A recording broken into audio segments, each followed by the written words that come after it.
اعوذ باللہ من الشیطان الرجیم بسم اللہ الرحمن الرحیم رب اشرح لی صدری ویسر لی امری واحلل عقدۃ من لسانی یفقہوا قولی ربنا زدنا علما اللہم فقہنا فی الدین آمین۔ السلام علیکم ورحمۃ اللہ وبرکاتہ یا اہل القرآن۔ امید و دعا ہے کہ آپ سب خیر عافیت سے ہیں اور ایمان کے بہترین درجوں پر ہیں، آمین الحمدللہ۔ اہلاً و سہلاً، welcome you all to this beautiful journey of learning سورہ القلم with translation and تجوید۔ سبحان اللہ، الحمدللہ، بہت خوشی ہوئی آپ سب کو یہاں دیکھ کر دوبارہ۔ سورہ الحاقہ کے بعد الحمدللہ بہت سارے اسٹوڈنٹس یہاں پر جمع ہوئے ہیں اللہ کے اس کلام کو سیکھنے کے لیے۔ So believe that الحمدللہ Allah subhanahu wa ta'ala has chosen all of you and me as well الحمدللہ to learn his book, right? Because ایسے ہم یہاں پر بیٹھ کر نہیں سیکھ رہے، اللہ نے ہمیں چن لیا ہے کہ ہم اس کے کلام کو بس سیکھتے ہی رہیں اور اس کے اس دین کے راستے میں چلتے رہیں۔ الحمدللہ اللہ سبحانہ تعالیٰ ہمیں اس کا حق ادا کرنے والا بنائے اور سیکھ کر سکھانے والوں میں سے بنائے، اس سے پہلے عمل کرنے والوں میں سے بنائے، ہے نا، اخلاص کے ساتھ صرف اور صرف خالص اللہ سبحانہ تعالیٰ کے لیے، آمین آمین الحمدللہ۔ تو ہم سیکھ رہے ہیں سورہ القلم فرام جز 29 آفٹر جز 30۔ الحمدللہ ہم جز 29 پر ہیں، تو اسی نیت کے ساتھ کہ ہم سب قرآن کے ہر آیت کو اس کے حق کے مطابق تلاوت بھی کریں اور اس کو سمجھیں بھی، ہے نا۔ تو ہم شروع کرتے ہیں انشاءاللہ۔ تو ہم شروع کرتے ہیں سورہ القلم کو۔ آج انشاءاللہ انٹروڈکشن بھی تھوڑا سا دیکھتے ہیں اس سورہ کا، پھر ہم انشاءاللہ آیت نمبر 1 to 9 کی تھوڑی سی ٹرانسلیشن کہ اللہ سبحانہ تعالیٰ اس میں کیا فرماتا ہے، پھر انشاءاللہ تجوید جو ہے وہ ورڈ ٹو ورڈ ہوگی، ان ڈیپتھ جو ہے وہ تجوید کی جائے گی تاکہ ہم قرآن کو اس کے حق کے مطابق تلاوت کریں، ہے نا، لحن جلی کے بغیر انشاءاللہ۔ تو شروع کرتے ہیں سورہ القلم۔ انٹروڈکشن کیا ہے؟ سورہ نمبر 68 ہے، ترتیب کے اعتبار سے دیکھا جائے فرام سورہ فاتحہ ٹو سورہ الناس، یہ 68 سورہ ہے، اوکے۔ اس میں 52 آیات ہیں اور 2 رکوع ہیں۔ رکوع کا آپ کو پتہ ہی ہوگا، جو مجید مصحف ہے اس کے اندر یہ ہوتا ہے، رکوع is actually the division of the surahs according to the topics, یعنی 2 ڈفرینٹ ٹاپکس اس میں ہیں۔ ٹاپکس تو بہت سارے ہیں لیکن میجر جو تھیم ہوتا ہے وہ ڈیوائڈ ہوتا ہے سوراز میں، اوکے، جو رکوع کے حساب سے دیا جاتا ہے قرآن کے اندر۔ if you are referring to Indo Pak version of the قرآن، عثمانی مدنی مصحف کے اندر یہ رکوع نہیں ہوتا، ٹھیک ہے۔ تو اس میں 2 رکوع ہیں۔ ریولیشن کہاں ہوا ہے؟ اس کا جو نزول ہے وہ مکی سورہ ہے، یعنی ہجرت سے پہلے نازل ہوا ہے، وہ بھی اس وقت جب مشرکین مکہ نبی صلی اللہ علیہ وسلم پر الزامات لگایا کرتے تھے، جب ان کے پاس کوئی چارہ نہیں تھا، وہ دیکھ رہے تھے کس طرح نبی صلی اللہ علیہ وسلم کی دعوت پر لوگ ایمان لاتے جا رہے تھے، اپنے ان سے دور ہو رہے تھے، ہے نا۔ مشرکین مکہ کا اگر آپ نے سیرت پڑھی ہوگی تو آپ کو پتہ ہوگا کہ کس طرح ان کے ہی بیٹے، ان کے ہی باپ، عورتیں ان کے گھر کی جو ہیں وہ اسلام کو قبول کر رہے تھے، تو ان سے یہ ناگوار گزرا، تو انہوں نے کیا کیا کہ نبی صلی اللہ علیہ وسلم پر ہی وہ جو ہے الزامات لگانے لگے۔ ہم نے پچھلے سوراس میں بھی دیکھا جو اس سے پہلے پڑھا ہے نا۔ ایکچوئل میں ہم ترتیب سے نہیں آ رہے، ہم نے آلریڈی اس کے بعد کی سوراز، سورہ قیامت، مرسلات اور سورہ حاقہ پڑھ لیا ہے، اور اس میں ہم نے دیکھا کہ کس طرح نبی صلی اللہ علیہ وسلم پر وہ الزام لگایا کرتے تھے کہ وہ شاعر ہیں، وہ کاہن ہیں، نعوذ باللہ، اور اس سورہ میں تو وہ ان کو مجنون کہتے ہیں، تو جس کا اللہ سبحانہ تعالیٰ رد کرتا ہے یہاں پر، اوکے۔ تو یہ اس دور کی سورہ ہے، اسٹارٹنگ پیریڈ آف مکی دور، لائک اسٹارٹنگ کے 3-4 ایئرس کا جو دور ہے اس کے اندر، جہاں پر نبی صلی اللہ علیہ وسلم پر وہ الزامات لگایا کرتے تھے، پھر آخر میں الزام لگا کر باز نہ آئے تو پھر انہوں نے اپنے دین کے کمپرومائز پر اتر گئے کہ چلیں آپ ہمارا دین کا کچھ مان لیں، پھر ہم آپ کے دین کا کچھ مان لیں گے، ہے نا، جس کا جواب تو یہی تھا کہ لکم دینکم ولی دین، ہے نا، سبحان اللہ۔ تو اللہ سبحانہ تعالیٰ اسی کے بارے میں یہاں اس سورہ میں بھی تذکرہ کرتا ہے کہ آپ ان کی باتوں میں بالکل مت آئیں، ان کی کوئی بات نہ مانیں کیونکہ وہ مکذب ہیں۔ تو اس کا نام کیا ہے؟ سورہ القلم ہے، اور اس کا نام سورہ النون بھی ہے، اوکے۔ سورہ القلم اس کی پہلی آیت سے اس کا نام ہے، اور نون بھی اس کا جو پہلا ورڈ ہے حروف مقطعات، اس سے اس کا نام نون بھی آتا ہے۔ تو اس کا جو بیک گراؤنڈ ہے وہ کیا ہے، جو تھیم کہتے ہیں اس کے اندر ہم کون سی چیزیں پڑھنے والے ہیں اگر دیکھا جائے ٹاپک وائز، تو اس میں کیا ہے، پہلی آیت نون والقلم، اوکے، جو قلم کے بارے میں ذکر ہے، اس سے ہمیں علم کی اہمیت کا پتہ چلتا ہے۔ دیکھیں اسٹارٹنگ کے سورات دیکھا جائے، نوٹ ترتیب کے حساب سے میں بتا رہی ہوں، نزول کے اعتبار سے یہ اسٹارٹنگ سوراز میں آتا ہے نا۔ پہلا جو ورڈ ہی ریویل ہوا تھا وہ تھا اقرا، ہے نا، پڑھنے کے حساب سے، پڑھنے کے بارے میں ہے، تو علم حاصل، حصول علم کا جو ہے اس میں اہمیت دی جاتی ہے۔ نون والقلم، جو قلم ہے اس کا ذکر اسپیشلی وہ قلم جو علم کو محفوظ رکھنے کے لیے استعمال ہوتا ہے۔ طالب علم کا ایک بہت ہی امپورٹنٹ ایسٹ ہوتا ہے قلم، ہے نا، جس سے ہم اپنے علم کو محفوظ رکھتے ہیں، فوکس رہتے ہیں اگر ہم نے اس میں اس کا استعمال صحیح سے کیا۔ تو اس کے بارے میں یہاں پر ذکر ہے، جس کے اللہ قسم کھاتا ہے۔ جب اللہ کسی چیز کی قسم کھاتا ہے قرآن کے اندر تو اس چیز کی اہمیت بڑھ جاتی ہے، سبحان اللہ۔ تو قلم کی قسم یہاں کھا کر اللہ سبحانہ تعالیٰ اس کی اہمیت ہمارے نظروں میں بڑھانا چاہ رہا ہے کہ علم کے لیے کتنا ضروری ہے۔ تو اسٹارٹنگ کے آیت میں ہم قلم کے بارے میں دیکھیں گے، اس کے بعد کے آیتوں کے اندر ہم انشاءاللہ سیکھیں گے کہ کس طرح اللہ سبحانہ تعالیٰ نے نبی صلی اللہ علیہ وسلم پر لگائے ہوئے الزامات کہ وہ مجنون ہے، نعوذ باللہ، اس کا رد کرتا ہے اللہ سبحانہ تعالیٰ۔ ساتھ میں ان کے حسن اخلاق کے بارے میں اللہ خود نبی صلی اللہ علیہ وسلم کی تعریف قرآن میں کرتا ہے۔ اوکے، تو اس کے بارے میں دیکھتے ہیں انشاءاللہ۔ اس کے بعد اصحاب باغ، اصحاب الجنہ، ایک واقعہ ہے جس کے بارے میں اللہ یہاں تذکرہ کرتا ہے، جس سے اللہ نصیحت حاصل کروانا چاہتا ہے ہم سب کو کہ اگر ہم جو ہے اپنی ہی منمانی سے زندگی گزارتے رہیں، عزت کے نام پر جو ہے لوگوں کو دکھانے کے لیے، ان کو خوش کرنے کے لیے اگر ہم دین سے دور ہوتے گئے تو اللہ سبحانہ تعالیٰ کس طرح دی ہوئی نعمتوں کو چھین لیتا ہے۔ اوکے، اس کے بارے میں تذکرہ اللہ سبحانہ تعالیٰ یہاں کرتا ہے۔ اگر آیا بریک ڈاؤن کریں ہم انشاءاللہ، آپ کے لیے یہ میمورائزیشن کے لیے آسان ہوگا، آیا break down, okay, because topic wise اگر آپ میمورائز کرنا چاہتے ہیں تو آیا بریک ڈاؤن بھی دیکھ لیں ایک بار انشاءاللہ، چاہے تو لکھ بھی سکتے ہیں۔ آیا نمبر 1 to 9 جو آج ہم سیکھنے والے ہیں، اسٹارٹنگ تو نون والقلم، علم کی اہمیت اور اس کی قسم جو اللہ کھاتا ہے نون دیٹ از قلم کی، اس کے بارے میں ہے۔ اس کے بعد جو ہے نبی صلی اللہ علیہ وسلم کی اوپر جو الزام لگایا گیا ہے اس کا رد، اور نبی صلی اللہ علیہ وسلم کی حسن اخلاق کا اللہ سبحانہ تعالیٰ بیان کرتا ہے، اور ساتھ ہی فرماتا ہے کہ وہ لوگ جو دین کے مخالف ہیں ان کی باتوں میں آپ نہ آئیں۔ اوکے، آیت نمبر 1 to 9 اسی کا تذکرہ ہے۔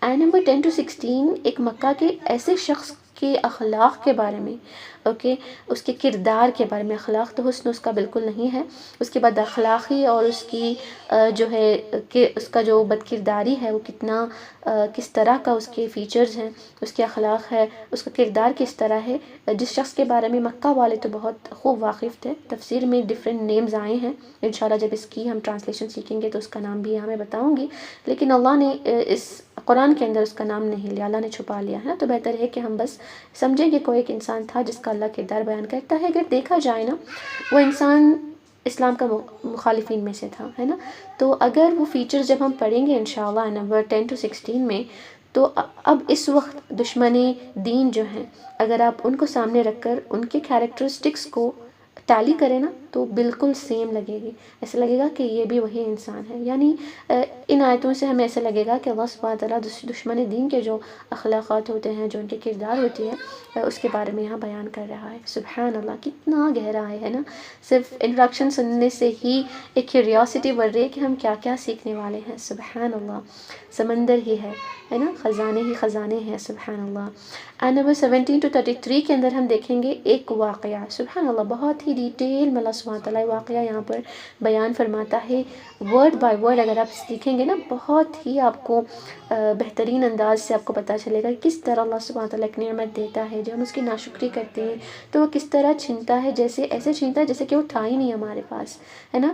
تو اس سے ہمیں سبق ملتا ہے کہ ہم اللہ کی کسی بھی بلیسنگ کی ناشکری نہیں کرنا ہے، اسپیشلی اس دور مکہ کے جو مشرکین تھے، اللہ سبحانہ تعالیٰ ان کو احساس دلانا چاہ رہا ہے کہ نبی جو آپ کے پاس آئے ہیں آپ کو جہالت سے نکال کر ہدایت تک پہنچانے کے لیے آئے ہیں، ہے نا، تو آپ ان کی اب ناقدری کر رہے ہیں۔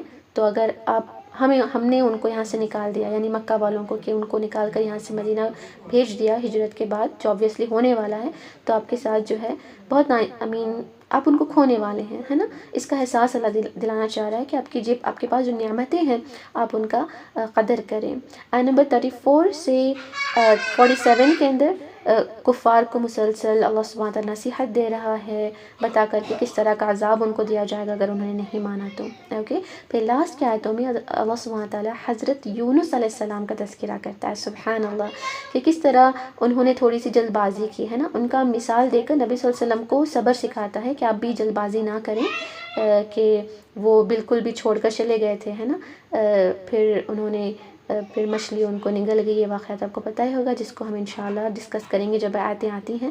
تو یہ جلد بازی آپ دین میں دائی دعوت میں آپ نہ کریں، صبر کریں، استقامت کے ساتھ اپنا کام کریں، اللہ آپ کی مدد کرے گا۔ اس طرح اللہ سبحانہ تعالیٰ اس سورہ کے اندر ایک حق کے جو داعی دین ہوتے ہیں، اگر آپ سب داعی دین بننا چاہتے ہیں، انشاءاللہ ضرور بنیں گے، ہے نا، لوگوں کو اصلاح کریں گے، تو آپ کے لیے بھی بہت سارے اس طرح کے پوائنٹس ملنے والے ہیں جس سے آپ بہترین داعی دین بن سکتے ہیں انشاءاللہ۔ تو اسی نیت کے ساتھ کہ ہم یہ صرف اور صرف اللہ کو راضی کرنے کے لیے سیکھ رہے ہیں اور کسی کو نہیں، اخلاص کے ساتھ کہ اللہ اس کو قبول فرمائے، ہے نا، قبولیت سب سے امپورٹنٹ ہے، اگر وہی نہ ہو تو it is of complete waste, right, الحمدللہ۔ تو آج انشاءاللہ ہم سیکھنے والے ہیں آیت نمبر 1 to 9، اوکے، سوری شاید میں نے یہاں 1 to 5 لکھا ہے، اوکے اٹس 1 to 9، یا تو 1 to 9 انشاءاللہ ہم سیکھ رہے ہیں۔ میں اس کو پہلے پڑھوں گی، پھر ٹرانسلیشن دیکھیں گے۔ اعوذ باللہ من الشیطان الرجیم، بسم اللہ الرحمن الرحیم، نون والقلم وما يسطرون، ما أنت بنعمة ربك بمجنون، وإن لك لأجرا غير ممنون، وإنك لعلى خلق عظيم، فستبصر ويبصرون بأيكم المفتون، إن ربك هو أعلم بمن ضل عن سبيله وهو أعلم بالمهتدين، فلا تطع المكذبين ودوا لو تدهن فيدهنون۔ الحمدللہ۔ تو یہ آیتیں ہیں جو آج ہم انشاءاللہ سیکھنے والے ہیں، ہم ٹرانسلیشن کے ساتھ ساتھ دیکھتے جائیں گے۔ آیت نمبر 1، نون والقلم وما یسطرون، یہ نون کیا ہے؟ یو کین سی اس طرح کے سوراز ہیں قرآن کے اندر جو حروف المقطعات سے شروع ہوتے ہیں، تجوید کے اندر آپ نے آلریڈی پڑھا ہے نا، حروف مقطعات جس کو قطع کر کے ایک ایک لیٹر کو پڑھتے ہیں، جیسے الف لام میم کو علم نہیں بلکہ الف لام میم ایسے پڑھتے ہیں، جن کو حروف المقطعات کہتے ہیں، اور اس نون کو ہم نون کھینچ کر مد اللازم کا لیمی مخفف کے ساتھ پڑھتے ہیں۔ انشاءاللہ یہ ہم تجوید کے رولنگز میں سیکھیں گے۔ اللہ سبحانہ تعالیٰ یہاں نون کے ساتھ اس سورہ کو شروع کرتا ہے۔ اس کا میننگ کیا ہے؟ قرآن کے اندر ایسے کوئی ورڈز یا کوئی لیٹرز نہیں ہیں جو بے معنی ہیں، ہے نا، قرآن از فل ود بامعنی لفظ۔ تو کچھ اسکالرز یہ کہتے ہیں کہ اس کا کوئی مطلب نہیں ہے، لیکن راجح قول جو ہے وہ یہی ہے کہ اس کا میننگ ہے، لیکن وہ صرف اور صرف اللہ سبحانہ تعالیٰ جانتا ہے، اور اللہ سبحانہ تعالیٰ نے اس کا میننگ نبی کو بھی نہیں بتایا۔ جو کہتے ہیں نا کہ اللہ اور اس کا رسول جانتا ہے، ایسا نہیں ہے، اس کے میننگز ہیں جو صرف اللہ سبحانہ تعالیٰ کو ہی معلوم ہے، جو اللہ نے اپنے نبی صلی اللہ علیہ وسلم کو بھی نہیں بتایا، ہے نا۔ تو سورہ کا نام بھی اسی سے آتا ہے، سورہ قلم بھی ہے، اور ساتھ میں نون سورہ کا نام بھی، ایک اور نام بھی ہے۔ Okay, sorry for the background, I think my kid is disturbing. Okay, let's continue. Okay, والقلم وما يسطرون، سبحان اللہ، والقلم وما يسطرون، قلم کی قسم ہے اور اس کی قسم جو وہ لکھتے ہیں، سبحان اللہ۔ اللہ سبحانہ تعالیٰ یہاں پر کس کی قسم دیتا ہے؟ قلم کی قسم۔ کون سے قلم کی؟ اس کے 3 مختلف تفاسیر ہیں، انشاءاللہ ہم ایک کے بعد ایک کو سیکھتے ہیں، not in depth but just for understanding کہ یہ قلم کون سا ہے۔ اوکے، پہلے تفسیر میں آتا ہے کہ یہ وہ قلم ہے جسے کاتبین وحی قرآن لکھ رہے تھے، یعنی اس دور جب قرآن لوح محفوظ میں رکھا گیا، جو قرآن لکھے جاتے ہیں وہ قلم ہے۔ اوکے، سبحان اللہ۔ تو اللہ سبحانہ تعالیٰ اس قلم کا ذکر کر رہا ہے جس میں قرآن لکھا گیا ہو، سبحان اللہ۔ وہ قلم بہت قیمتی ہو جاتا ہے نا، جس میں اللہ کا کلام لکھا جاتا ہے، اسپیشلی اس میں ہمارے بھی وہ قلم آ جاتے ہیں جس سے ہم قرآن کی تفسیر لکھتے ہوں، یا قرآن کے اسٹوڈنٹس جو بھی استعمال کر کے قرآن کو لکھا کرتے ہیں، آل آف دا قلم جس سے قرآن لکھا جاتا ہے، وہ قلم یہاں پر مقصود ہے۔ پھر دوسری تفسیر میں آتا ہے کہ تقدیر لکھنے والا قلم، سبحان اللہ۔ آپ سب کو پتہ ہی ہوگا، نبی صلی اللہ علیہ وسلم نے فرمایا ہے کہ سب سے پہلی چیز جو بنائی گئی وہ قلم ہے نا، تو جس کو اللہ سبحانہ تعالیٰ نے بنایا اور پھر اس کو فرمایا اکتب، یعنی لکھ، تو تو اس نے کہا، قلم نے پوچھا کہ یا اللہ میں کیا لکھوں؟ تو اللہ نے حکم دیا کہ تقدیر الہی کے ساتھ قیامت تک آنے والے ہر واقعات کو لکھیں.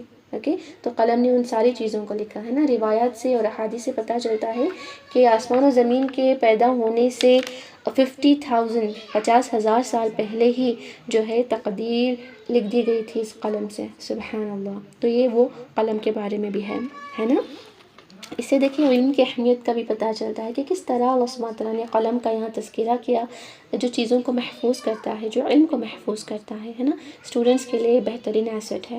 جو تھرڈ تفسیر ہے اس میں یہ ہے کہ ہر بات لکھنے والا قلم، ہر بہترین بات لکھنے والا قلم جو علم کو پرزرو کرنے کے لیے، محفوظ کرنے کے لیے استعمال ہوتا ہے. اگر دیکھا جائے تو قرآن بھی بعد میں لکھا گیا ہے نا. بک بیفور بھی لکھا جاتا تھا. جب بھی نبی صلی اللہ علیہ وسلم جیسے ہی وحی نازل ہوتی تھی تو وہ اس کو پڑھ کر اپنے صحابہ کو سنایا کرتے تھے اور وہ لکھا کرتے تھے. لیکن بعد میں وہ پائلڈ اپ ہوا اور ایک بک کی شکل میں قرآن جو ہے کتاب کی شکل میں ہمارے پاس آج ہے، تو وہ اسی قلم کی وجہ سے ہے نا. اگر احادیث بھی دیکھے جائیں تو کس طرح آج محفوظ ہیں قلم کی وجہ سے. شریعت کے ہر مسائل، فقہ کے مسائل جو بھی آج ہمارے پاس ہیں، ناٹ جسٹ دین، ایون دنیا کی جو تھیوریز ہیں، سائنٹیفک جو بھی ہم سیکھ رہے ہیں، یونیورسٹیز ہیں، education, it's all because of this قلم. سبحان اللہ. تو اتنی بہترین اس کی اہمیت ہے جس کی قسم اللہ نے یہاں کھائی ہے. سبحان اللہ. والقلم وما یسطرون، اور اس کی جس سے یہ لکھتے ہیں ہے نا. کیا لکھتے ہیں؟ یہ ساری چیزیں اسی قلم سے مقصود ہیں. اگر ہم قلم کو قرآن لکھنے والا قلم یعنی سمجھیں تو قرآن یہاں مقصود ہے. اگر ہم تقدیر لکھنے والا سمجھیں تو تقدیر کے جو صحیفے ہیں وہ مقصود ہے. تو واٹ ایور وی ٹیک، اس سے مراد وہی ہوتا ہے. وما یسطرون یعنی وہ ساری چیزیں اوکے جو لکھی گئی ہیں. سبحان اللہ. تو یہ پہلی آیت میں اللہ سبحانہ تعالیٰ قسم کھاتا ہے. لیکن کیوں کھاتا ہے یہ ساری قسمیں؟ کس وجہ سے؟ جس کا جواب قسم اللہ سبحانہ تعالیٰ سیکنڈ آیت میں دیتا ہے. ما انت بنعمت ربک بمجنون. سبحان اللہ. صرف اور صرف نبی صلی اللہ علیہ وسلم کے اس الزامات کو رد کرنے کے لیے اللہ سبحانہ تعالیٰ پہلے قسم کھاتا ہے، پھر اب فرماتا ہے آپ اپنے رب کے فضل سے ہرگز مجنون نہیں ہیں. سبحان اللہ. ما انت بنعمت ربک، اپنے رب کے فضل سے مجنون نہیں ہے نا.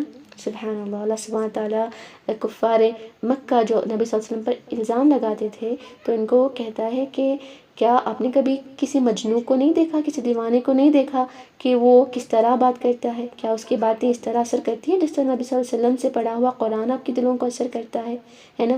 آپ کی زبان سے جو قرآن نکل رہا ہے، جو لوگوں کے دلوں تک پہنچ رہا ہے، اور ان کے اندر کی جو ویرانیاں ہیں اس کو جو ہے بہار میں بدل رہا ہے، کیا مجنون کی باتیں ایسے ہوتی ہیں؟ سبحان اللہ. کس طرح اللہ فرماتا ہے کہ بالکل بھی اللہ کے فضل و کرم سے یہ مجنون نہیں ہے.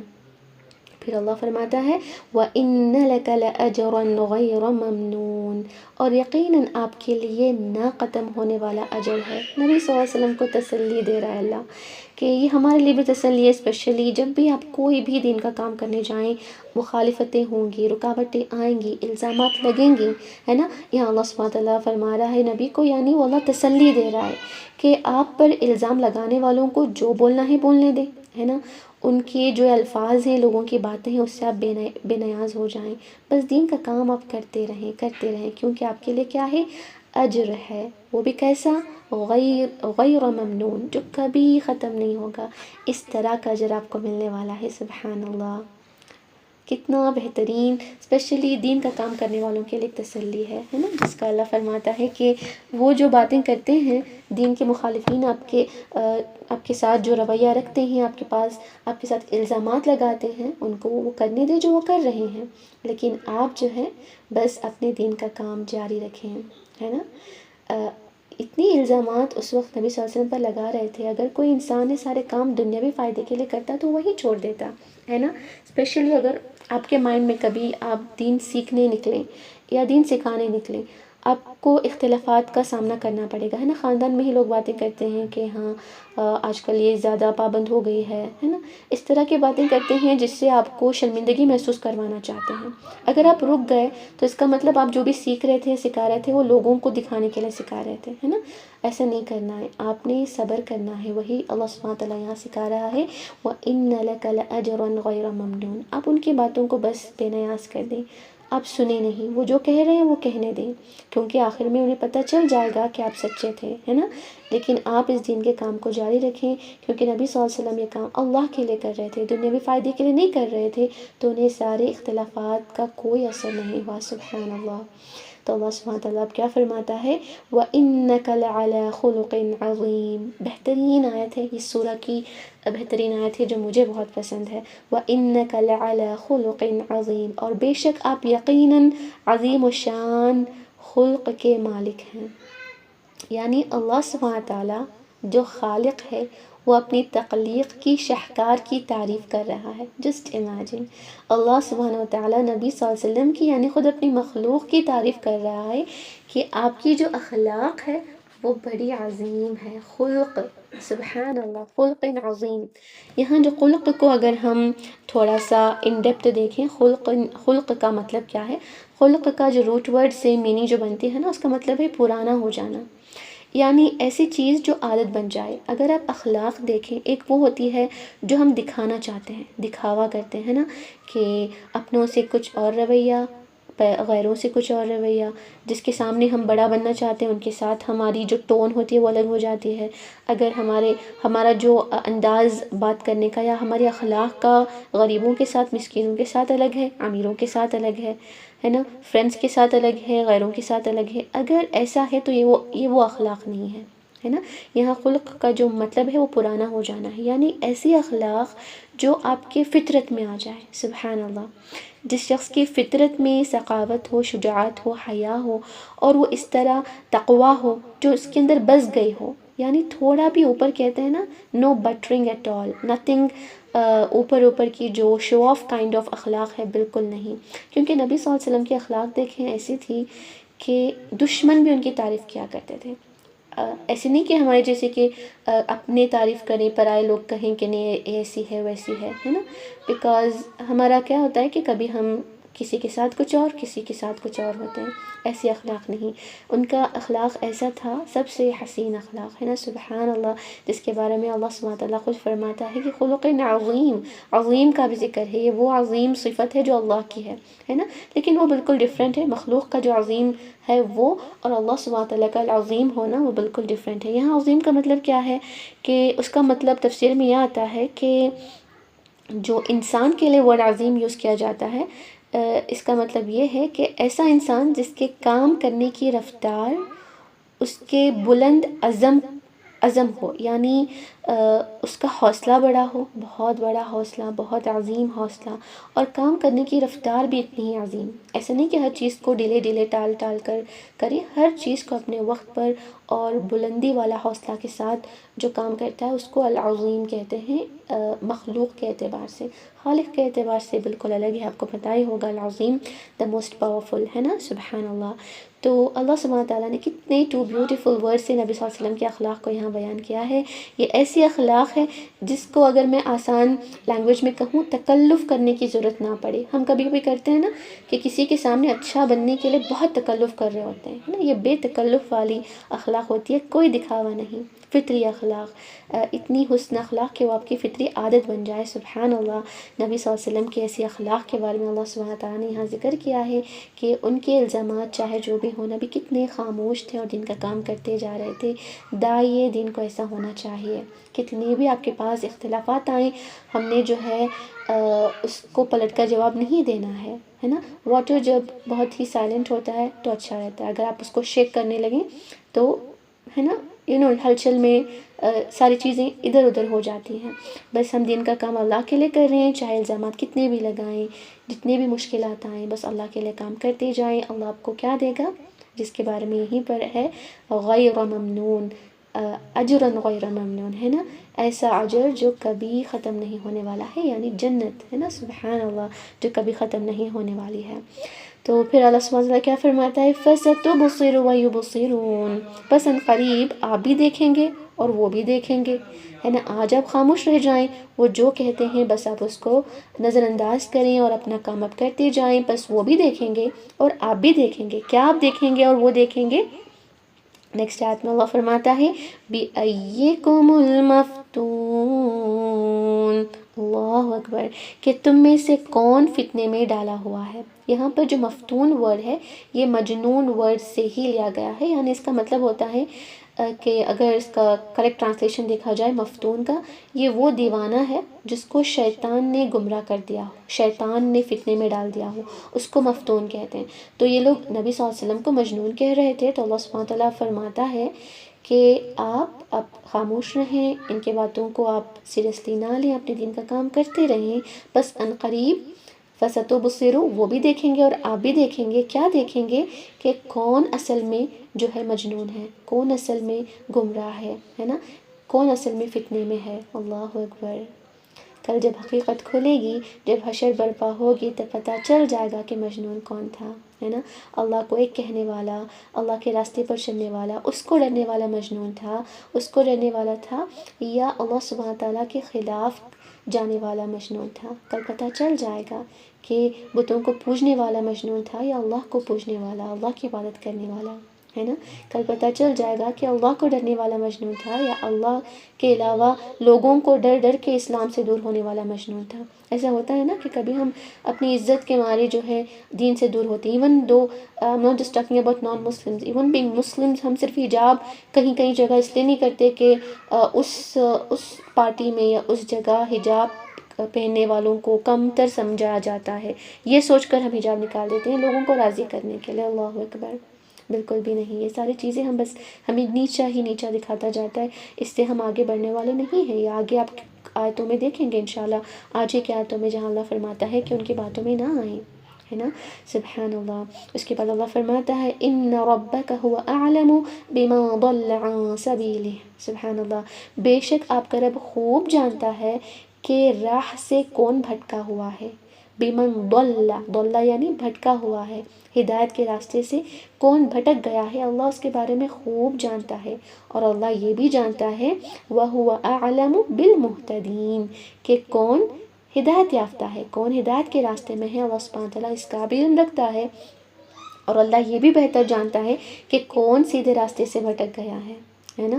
یہ لوگ آپ کو کہہ رہے ہیں کہ آپ جو ہے ان کی بات نہیں مان کر آپ بھٹکے ہوئے ہیں، بالکل نہیں، بہت ہی جلد، یعنی قیامت کے بارے میں اللہ ذکر کر رہا ہے کہ بہت ہی جلد حقیقت برپا ہو جائے گی، سچ کھل جائے گا کہ کون اصل میں مجنون ہے، کون جو ہے حق پر ہے اور کون ہدایت پر ہے، اور کون جو ہے حق کے راستے سے پھر گیا ہے۔ سبحان اللہ، کتنی تسلیاں ہیں نبی پر، ہے نا، نبی کو اللہ تسلیوں پر تسلی دیتے جا رہے ہیں۔ اللہ سبحانہ تعالیٰ کے وہ محبوب ہیں جو اللہ کے لیے دین کا کام کر رہے ہیں، اور سیرت جب آپ پڑھیں گے تو آپ کے رونگٹے کھڑے ہو جائیں گے، آپ رونے لگ جائیں گے کہ کس طرح اللہ سبحانہ تعالیٰ نے یعنی نبی صلی اللہ علیہ وسلم نے دین کا کام کیا، کتنے الزامات اپنے ان سے دور ہو گئے، ہے نا، جن سے وہ محبت کرتے تھے وہ ان سے دور ہو گئے، پھر بھی وہ تعریف بھی کیا کرتے تھے ان کے حسن اخلاق کے بارے میں، مکہ والوں کو پتہ بھی تھا، لیکن پھر بھی کیا تھا، even though they knew that Allah is the only true God and also ان کو پتہ تھا کہ اسلام سچا ہے، پھر بھی وہ صرف اپنی عزت بچانے کے لیے حسب اور نسب کے نام پر جو ہے انہوں نے نہیں مانا، ہے نا۔ اگر تفسیر پڑھیں گے تو اس کا آپ کو بہت خوبی سے سمجھ آ جائے گا اور بہت ہی انٹرسٹنگ فیل ہوگا، سبحان اللہ۔ پھر اللہ فرماتا ہے فَلَا تُطِعِ الْمُكَذِّبِينَ، بس آپ نہ کہنا مانیں جھٹلانے والوں کا، یہ جو جھٹلانے والے ہیں ان کا کہنا نہ مانیں۔ یہ اس وقت کی بات ہے جب مشرکین مکہ پہلے انہوں نے دیکھا کہ بہت لوگ اسلام قبول کر رہے ہیں، لگاتار اسلام میں آتے جا رہے ہیں، تو انہوں نے کیا کیا، الزامات لگانا شروع کیا، ٹارچر کرنے لگے، verbally torture, all kind of torture انہوں نے کرنے لگے تاکہ نبی صلی اللہ علیہ وسلم اس کام سے دور ہو جائیں، لیکن ایسا ہوا نہیں، تو انہوں نے پھر کیا کیا، کمپرومائزنگ پر اتر آ گئے۔ آپ کو پتہ ہی ہوگا کہ انہوں نے کہا کہ تھوڑے دن کے لیے آپ ہمارے بتوں کو مان لیں، پھر ہم آپ کے رب کو مان لیں گے، استغفر اللہ۔ اس طرح انہوں نے جو ہے کمپرومائز، اپنے ہی دین پر کمپرومائز کرنے لگے، یعنی انہیں خود پتہ تھا کہ ان کا دین سچا نہیں ہے، کیونکہ وہی کمپرومائز کرنے پہ اترتا ہے جس کو پتہ ہوتا ہے کہ اس کا دین سچا نہیں ہے نا۔ سو دے ور نوئنگ دیٹ دیئر دین جو وہ مان رہے ہیں وہ غلط ہے، اس وجہ سے وہ کمپرومائز کرنے آ گئے صرف اپنی عزت بچانے کے لیے، ہے نا، کہ ان کے باپ دادا کا دین جو ہے نہ چھوٹ جائے۔ اللہ اکبر، کتنی جہالت تھی اس دور میں، اور آج بھی ہے نا۔ اللہ اکبر. تو جب وہ کمپرومائز پر اتر آئے کہ یا نبی آپ یعنی نبی صلی اللہ علیہ وسلم پر وہ یہ کہنے لگے کہ آپ ہماری باتیں کچھ مان لیں، ہم آپ کی باتیں مانیں گے. یعنی وہ اسلام قبول کرنے کے لیے تیار تھے اونلی اف نبی صلی اللہ علیہ وسلم ان کے بتوں کو پوجنے لگے یا ان کی کوئی بات مان لیں، ان کی شرائط پر منظور ہو جائیں. اللہ اکبر. تو اللہ سبحانہ وتعالیٰ فرماتا ہے فَلَا تُطِعِ الْمُكَذِّبِينَ، بالکل ان کی اطاعت نہ کرنا، جھٹلانے والے ہیں ان کی بالکل اطاعت نہ کرنا. وَدُّوا لَوْ تُدْهِنُ فَيُدْهِنُونَ، یہ تو چاہتے ہیں کہ کاش آپ نرمی اختیار کر لیں. اوکے، تدہینو یعنی نرمی اختیار کر لیں، تھوڑے سے ڈھیلے پڑ جائیں یعنی تھوڑا سا کمپرومائز کر لیں. وہ چاہتے ہیں کہ آپ تھوڑی سی نرمی دکھائیں ان پر، اتنا سخت نہ بنیں اور وہ نرمی دکھائیں اور ان کی تھوڑی تھوڑی چیزوں پر آپ اوکے کہہ دیں، ہے نا، مان جائیں، تاکہ فیدہنون، تاکہ وہ بھی نرم پڑ جائیں اور وہ بھی اپنا جو ہے تھوڑا سا دین چھوڑ کر آپ کے دین میں آ جائیں. اللہ اکبر. لیکن نہیں، اللہ سبحانہ فرماتا ہے کہ ایسا بالکل نہ کریں، کیونکہ یہ جو ہوتی ہے نا دین، یہ ہمارے لیے بھی ایک بہت ہی بڑی نصیحت ہے. اللہ کی رسی کو تھام کر جب آپ اوپر چڑھتے ہیں تو سوچیں کہ آپ جب چڑھ رہے ہوتے ہیں اوپر، وہ ایک سلوپی ریجن ہوتا ہے. اوکے، استاذہ نے اس کو بہت بہترین طریقے سے سمجھایا تھا. سوچیں کہ اس طرح کا سلوپ ہے، اللہ کی رسی یا قرآن اور حدیث ہے جس کو تھام کر آپ چڑھ رہے ہیں اور آپ پہنچ گئے اوپر، اللہ کے قریب آپ ہوتے جا رہے ہیں. لیکن اگر آپ کو کوئی بلا رہا ہے اور کہہ رہا ہے کہ حجاب چھوڑ دیں، قرآن کی کلاسز سے دور ہو جائیں، کیا مل رہا ہے آپ کو اس میں، ٹائم پاس ہی ہے، آپ کو پڑھ کر کیا بننا ہے، کیا کرنا ہے، کوئی آپ بڑی عالمہ تو نہیں بن جائیں گی، کس کو سکھانے تو نہیں لگ جائیں گی. یعنی اس طرح کے بہت سارے I am the witness of it. You'll get many kind of اس طرح کی آپ کو باتیں ملیں گی جس سے آپ کو لگے گا کہ تھوڑا سا ڈھیلا چھوڑ دوں اس رسی کو. لیکن ڈھیلا چھوڑیں گے تو آپ اس طرح نہیں جا رہے کہ وہ ڈھیلا ہو، آپ رسی کو تھام کر اللہ کے اوپر چڑھ رہے ہوتے ہیں اور وہ سلوپی ایریا ہے. تھوڑا سا ڈھیل کریں، تھوڑا سا، تو آپ ہر ایک نیکی کو چھوڑتے جائیں گے. جیسے تسبیح کے تنکے ہوتے ہیں نا، ایک کو آپ نے چھوڑ دیا تو سارے گرتے جائیں گے. پہلا کمپرومائز اب دین پر کر لیں، باقی ساری چیزیں آپ کو کمپرومائز ایسے ہی ہوتے چلے جائیں گے. اللہ اکبر. تو یہ ایسا ہے. تو اللہ سبحانہ تعالیٰ فرماتا ہے کہ بالکل بھی آپ کمپرومائز نہ کریں، کیونکہ اگر آپ کی ایک بات ان کی مان لیں تو وہ باقی کے باتیں منواتے جائیں گے، پھر آپ کو بالکل بھی وہ دین سے دور کر دیں گے، ہے نا. تو اللہ سبحانہ تعالیٰ نصیحت دے رہا ہے کہ ان کی باتوں پر نہ آئے. سبحان اللہ. تو داعی دین کے لیے، اسپیشلی قرآن اسٹوڈنٹس کے لیے جو دین سیکھ رہے ہیں اور سکھانے کی چاہت رکھتے ہیں، not for others, at least اگر آپ کو اپنے اولاد کو سکھانے کی چاہت بھی ہے تو آپ کے لیے بہترین موقع ہے نا، کہ اللہ سبحانہ تعالیٰ کے اس کلام کو تھوڑا کر آپ سیکھیں، پھر اپنی نسل کی تربیت کریں. That is more important. کہ آج کل ہماری نسلوں کی تربیت بہت امپورٹنٹ ہے. جس طرح کا فتنے کا دور ہے، just open the mobile and you will find all the fitna in it. پہلے گناہ کرنا کتنا مشکل تھا، کہیں جا کر گناہ کرنا پڑتا تھا، لیکن آج گناہ ہمارے ہاتھوں میں ہے، جو چاہے کریں. اسپیشلی بچوں کے ہاتھ میں آج کل موبائل دینے سے بہت ڈر ہوتا ہے، لیکن دینا پڑ رہا ہے، بیکاز آج کل you can see the classes are also on mobiles and all, but still we have to make sure کہ ہم اگر ان کا ایمان پختہ کرنے کی کوشش کریں، ایمان سے اللہ کی جو محبت ہے، اس کا تقویٰ ہے، ان کے دل میں ڈالنے کی کوشش کریں. پہلے تو کوشش کرنی ہے، پھر دعا بہت کرنی ہے، کیونکہ ہدایت اللہ کے ہی ہاتھ میں ہے نا. تو اللہ سبحانہ تعالیٰ ہمارے اولاد کو ہمارے لیے صدقہ جاریہ کا سبب بنائے، اور ہمیں ہمارے ماں باپ کے لیے صدقہ جاریہ کا سبب بنائے، اور اللہ کی اس رسی کو تھام کر اللہ سے قریب ہونے والا بنائے. آمین. اللہم آمین. الحمدللہ. تو اسی طرح انشاءاللہ ہم آگے کی آیتوں کو بھی سیکھتے جائیں گے انشاءاللہ. For now we are going to learn the tajweed rulings of the ayahs which I have just recited, ayah number 1 to 9 inshallah. I hope آپ سب کو سمجھ آ گیا ہے. not in depth تفسیر، ایٹ لیسٹ اتنا کہ جس سے آپ کو تھوڑی بہت آیتوں کی سمجھ آ جائے. بیکاز جب آپ قرآن پڑھیں گی، ان آیتوں کو بہت بار پڑھ کر میمورائز کریں گی یا یہاں پر ریسائٹ کر کے سنائیں گی، تو پڑھتے ساری آیتوں کی میننگز آپ کے دل و دماغ میں رہے گی، جس سے بہت ہی سکون محسوس ہوگا. سبحان اللہ. اگر سکون محسوس نہیں ہو رہا، اگر آپ کے دل میں کوئی چینج محسوس نہیں ہو رہا، then you have to check your hearts, because you know فزادت ہوئی ایمان آیت میں ہی اللہ سبحانہ وتعالیٰ فرماتا ہے کہ جب قرآن کی تلاوت ایک بندے مومن کے سامنے کی جاتی ہے تو اس کا ایمان بڑھنے لگتا ہے. اگر نہیں بڑھ رہا تو we have to check our hearts کہ کہیں وہ سیل تو نہیں ہو گئے، ہے نا، کہیں اللہ کی آیتوں کو سن کر جب پگھل نہیں رہے تو کہیں وہ پتھر یا اس سے بھی زیادہ سخت تو نہیں ہو گئے۔ اللہ سبحانہ تعالیٰ ہمارے دلوں کے اندر قرآن کی محبت ڈال دے، اس کی سمجھ اور اس کو عمل کرنے کی توفیق عطا فرمائے، آمین آمین الحمدللہ۔ So let's end the meeting. سبحانك اللهم وبحمدك نشهد ان لا اله الا انت نستغفرك ونتوب اليك. السلام عليكم ورحمة الله وبركاته. جزاكم الله خيرا. وعليكم السلام ورحمة الله وبركاته. وإياكم كثيرا وأحسن الجزاء. آمين الحمد لله.